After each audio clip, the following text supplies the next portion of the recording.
녹화하는 시간을 기준으로 잠시 뒤면은 포항공과대학교에서 1차 합격자 명단이 발표가 될 예정입니다. 지원하신 대부분 학생들이 1차를 합격하기를 바라고요. 면접까지 잘 준비해서 좋은 결과가 있길 바랍니다. 오늘 공개할 내용은 함께 또 공유할 내용은 포항공과대학교 면접 형태에서 재시문이 주어진 형태의 면접에 대해서 좀 공개할까 해요. 공유할까 합니다. 포항공과대학교에서 면접을 볼 때 방식이 두 가지 방식인데 뭐 인성이라든지 이런 부분들 아니면 제출된 서류 기반으로 해서 진위 여부 확인이라든지 아니면 뭐 인성, 가치관 이런 면접을 갖다 하는 부분이 있고요.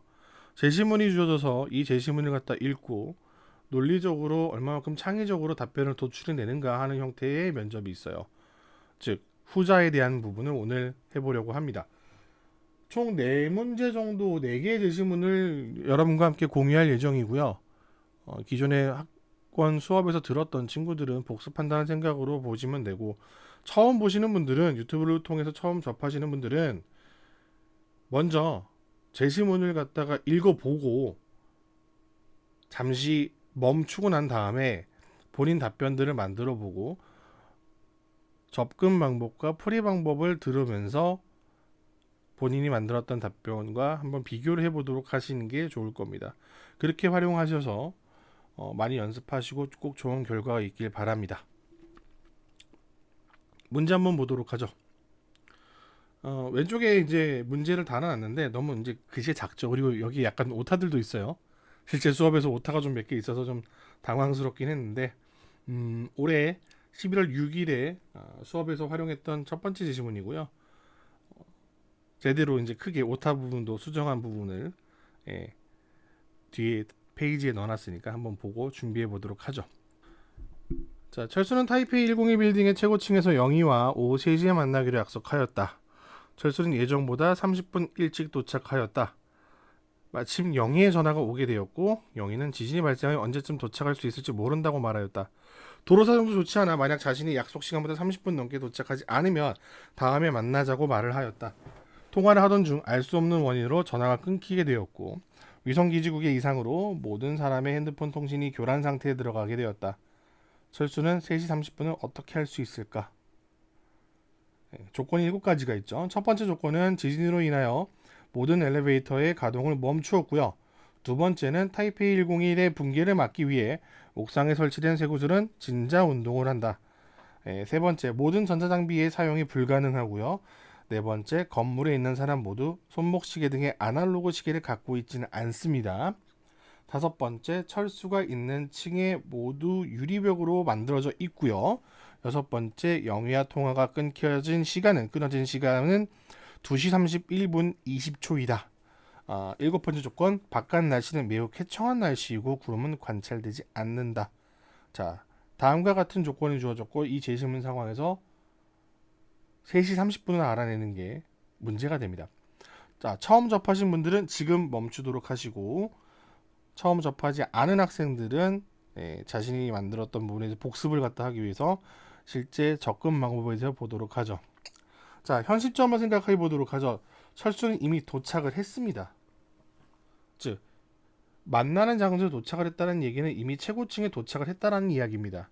가끔가다 이 문제에서 이 조건 5일만 읽어보고 질문이 들어오는 경우가 있는데 철수가 있는 층은 모두 유리벽으로 만들었다. 그럼 철수가 지금 몇 층에 있는지 모르는 거 아니에요? 라고 근데 이미 제시문에 주어져 있죠. 최고층에 도착했다고. 제시문 반드시 꼼꼼하게 읽어보도록 하세요. 자, 모든 엘리베이터의 가동은 당연히 멈추겠죠. 지진으로 인해서. 그러니까 엘리베이터 안에 있는 모든 것들을 활용할 수 있는 상황은 아니다라고 보시면 됩니다. 엘리베이터 안에 있는 것들을 활용한다라고 하는 거는 엘리베이터의 이동 속도를 통해서 시간을 예측할 수가 있거든요. 대부분 엘리베이터에는 엘리베이터의 속도가 표기가 되어 있어요. 그래서 뭐 올라갔다 내려갔다 할 때 어느 정도 시간이 걸린다라는 것을 갖다가 알고 예측을 할 수가 있는데 그 부분을 막아놓은 상태입니다. 조건 1은요. 예, 여러분들이 활용할 수 있는 거를 막아놓은 형태가 된다라고 보시면 되고요. 다음에 조건 2는 조건 1이 막았다고 하면 조건 2는 활용을 하라고 주어진 조건입니다. 진자 운동이요. 이게 제일 중요한 거죠. 주기 운동을 하고 있는 거잖아요.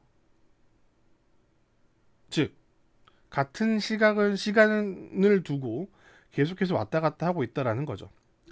모든 전자장비 사용이 불가능하다라고 되어 있는데 이 진자 운동이 1초에 몇 번 일어나는지를 갖다가 확인하지 아니면은 1초가 아니라 뭐 기준된 시간 뭐 1분을 재든지 2분을 재든지 해서 그 시간에 몇 번 왔다 갔다 하는지 측정하는 방법 자체를 갖다 막아놓은 형태가 됩니다. 예, 네 번째도 마찬가지죠. 그러니까 3번과 4번은 문제가 쉽게 풀릴 수 있는 거를 막아놓은 장치예요. 그러니까 조건들을 통해서 내가 활용할 수 있는 조건 아니면 내가 활용하면 안 되는 부분들을 갖다가 걸러낼 수 있어야 합니다. 철수가 있는 층은 모두 유리벽으로 만들었다. 이게 왜 주어졌을까라는 겁니다. 이 부분은 좀 고민을 좀 해야 될 필요가 있고요. 영희와 통화가 끊어진 시점은 2시 31분 20초이다. 예, 이거는 뭐 20초 이런 게 중요한 게 아니고요. 앞으로 약 대략 1시간 정도를 철수가 흘렀는지 안 흘렀는지를 갖다 판단할 수 있어야 한다라는 부분입니다. 즉 여러분들이 대략적으로 1시간 정도를 무엇으로 측정할 것이냐라고 알려주고 있는 힌트가 되는 거죠. 자, 바깥 날씨는 매우 쾌청한 날씨고 구름은 관찰되지 않는다라고 합니다. 여기서 그럼 문제를 풀 때 접근할 수 있는 방법은 결론적으로 바로 이 진자 운동의 주기 함수 형태를 갖다 활용하는 방법이 가장 커요. 이 주기 함수를 갖다 시각적으로 갖다 확인해서 눈으로 갖다 셀 수가 있다라는 거죠. 즉 무슨 이야기냐면은 얘를 활용할 수 있는 방법은 여러 가지예요. 그러니까 본인의 심박수, 뭐 사람의 평균 심박수가 80에서 뭐 100 ppm 뭐 이렇게 되어 있는데 뭐 100도 높은가요? 60에서 80 ppm 뭐 이렇게 되어 있는데 이 60초 동안 뭐 60번 뛸 때가 이제 1분이니까 1분 동안 몇 번 왔다 갔다 하는지 왕복을 갖다 하는 거를 재는 방법을 할 수가 있겠죠. 예. 그래서 눈으로 시각적으로만 확인할 수 있는 방법이 있는데 이거는 조금은 좀 창의적이지 못하다라고 볼 수가 있습니다. 왜냐하면 단순 이동 형태로 갖다 볼 수밖에 없거든요. 즉 맥을 재는 거 아니면 심박수를 통해서 재는 거를 그냥 눈으로 갖다 보는 시각적 효과로 갖다 바꾼 거밖에 되지 않아요. 따라서 별로 좋은 형태라고 볼 수는 없고요. 차라리 두 개를 통한 오류 보정이라든지 오차 보정을 갖다 한다라고 하는 형태로 답변을 하시는 게 훨씬 더 좋은 형태가 될 수가 있어요. 대략적으로 갖다 시간을 갖다가 알아야 되는데 물론 이 대략적으로 갖다가 해서 정확한 시간을 알 수는 없지만 최소한으로 오차를 줄일 수 있는 방법을 논하는 게 하나의 차기적인 방법이 될 수가 있거든요. 그러면 서로 간에 측정할 수 있는 여러 가지 방법들을 마련해 두고 각각을 측정을 해서 서로 보완하고 보정하는 형태로 갖다 간다라는 게 이 문제의 가장 핵심적인 방법이 되는 겁니다. 그러면 우리가 활용할 수 있는 심박수도 있었고요. 뭐 맥을 이용하는 맥박, 그다음에 여기서 보면 진자 운동이 있었고요. 도대체 그러면 날씨랑 유리벽은 왜 주어졌을까요? 막대 하나 세워두고 그림자 이동을 갖다 관측하는 형태로도 충분히 시간을 예측할 수 있는 방법이 되죠. 정확하게 하려면은 뭐 부기, 뭐 동경 이런 값들을 갖다 알고 뭐 태양이 오늘 뭐 어느 위치에서 떠서 뭐 정확하게 어디로 지는지 뭐 이런 것도 다 알아야 되겠지만 위치 변화에 따른 형태로 갖다가 우리가 뭔가를 알아낼 수 있다라고 하는 부분도 굉장히 커요. 그래서 이거를 갖다 활용할 수 있는지 없는지 그리고 이 활용하는 부분에서 얼마만큼 논리적으로 설명하는지를 갖다 보는 게 이 문제의 핵심입니다. 즉 주어져 있는 물론 이 외에도 여러분들 더 찾을 수 있는 것들이 있겠죠. 뭔가 주기적으로 움직이고 반복적으로 움직이고 하는 것들요. 이 모든 것들을 여러분들이 찾아내셔서 서로 논리적으로 엮어서 측정할 수 있는 방법을 설명하시면 됩니다. 그러나 하나의 측정 방법만으로 갖다 이게 옳다라고 이야기하는 것보다는 여러 측정법을 활용을 해서 서로 간에 발생할 수 있는 오류를 보정하는 형태 이걸 반드시 넣어주는 게 이 문제에서 높은 점수를 받을 수 있는 방법이 돼요.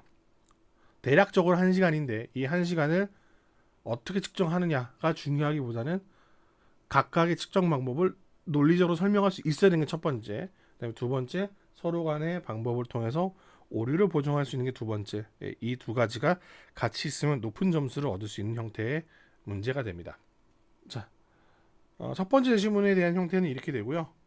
한 이틀 정도 뒤에 다시 두 번째 제시문으로 한번 연습을 해보도록 하죠.